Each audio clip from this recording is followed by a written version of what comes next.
In 1878, Amherst was your typical small town. That is, until residents found themselves at the forefront of a bizarre supernatural mystery when 18-year-old Esther Cox began to experience unexplainable phenomena. Esther lived in the home of her sister and brother-in-law, Olive and Daniel Teed. One night, she became haunted by spirits who subjected her to intense mental and physical torment. Esther's exploits were popularized in a series of syndicated newspaper articles written by an actor named Walter Hubble. The world became engrossed in Esther's exploits as unseen spirits tossed furniture around, lit mysterious fires, and threw knives through the air. To find out more, I dropped by the Cumberland County Museum to see historian John McKay. I asked John for a few juicy details of what actually happened to Esther Cox. She'd pump a bucket of water out of the pump and then it would turn to blood or turn red. Needles would fly out of nowhere and stick in her. But over time it became apparent that Esther was the one who was haunted, not the house per se or anybody else in it. Did the town believe in all these stories of the hauntings at the Esther Cox house? When it got fairly well known, there were all kinds of opinions about it, that she was possessed by the devil and all sorts of things, and some people felt sorry for her, some people condemned her. As a matter of fact, she moved at one time to, I guess you would call it some kind of a foster home. Other people were going to look after her to get her out of the Teed house. And she wasn't there very long before the barn promptly burnt down. Well, they blamed it on her, which was never proven.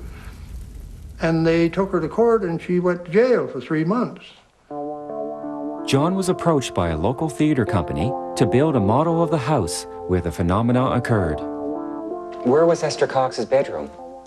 Well, if you go in the front door, the staircase was on the right, and it went up to about the center of the house, and there was a hallway that ran this direction. And there were 4 bedrooms onto that hallway, and hers was the first one at the top of the stairs on the right. So, John, what happened to the house? Do you know?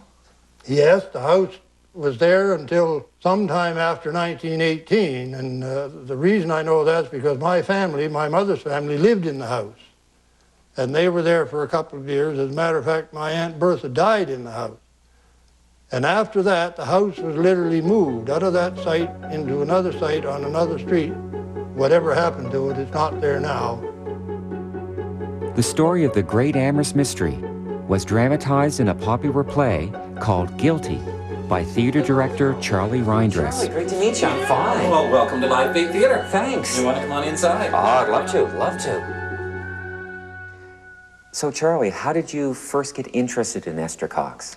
My sister loaned me a copy of the book called The Great Amherst Mystery, written by Walter Hubble. And Walter Hubble was an actor who was touring through the area.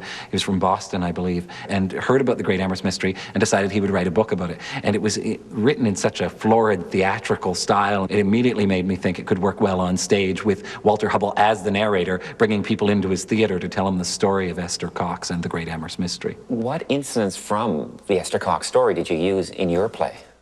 One of the things that happened was supposedly the room was filled with a doctor and Esther Cox and her family, and all of a sudden they heard this scratching on the wall above her bed, and the ghost wrote into the wall, "Esther Cox, you are mine to kill." Do you have any idea what might have really happened? In the front of his book, there's a testamentary document where a number of well-known Amherstonians said, yes, we witnessed these things, and there were doctors and lawyers, and the fact that the family doctor was supposedly there, Dr. Carit, when pillows were flying out from under her head and writing was going on the wall and stuff, leads me to believe it wasn't just this crazy family making up a story for attention. The fact that hundreds of people supposedly saw these things happen make it a little more believable in my eyes. Charlie's production was plagued by a string of eerie events. The lead actress put out her back. Another actress broke her ankle during rehearsal.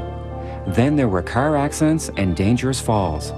The most bizarre incident, however, happened just after the play opened. We were about to do the show, and at 5 to 8, it was a nice evening, and all of a sudden, just as we started at 8 o'clock, these huge thunderclouds moved in, and big storms started, and we were in this theater that, you know, had a little tin roof, so you could hear this huge thunderstorm raging outside. And in the play, I have Walter Hubble. I have an actor come in who summons the spirit. He pretends he's a medium, and he calls up the spirit of Walter Hubble. So Walter Hubble had just arrived on stage, and I have this line where he looks down at the lights and says, "What are these?" Because it's electrical instruments. And he says, "What are these lights?" And all of a sudden the power went out in the whole building. And just at that moment, lightning struck a building in Amherst, Nova Scotia, across the street from where Esther went to jail, and burnt the building to the ground. It's just, the stuff goes on and on. If I really believed that people were getting hurt because of the play, we'd probably never do it again, but I think I'd do it again. So it's more, I think it makes for an entertaining story, but I'm not sure that I'm actually scared of Esther and her ghosts.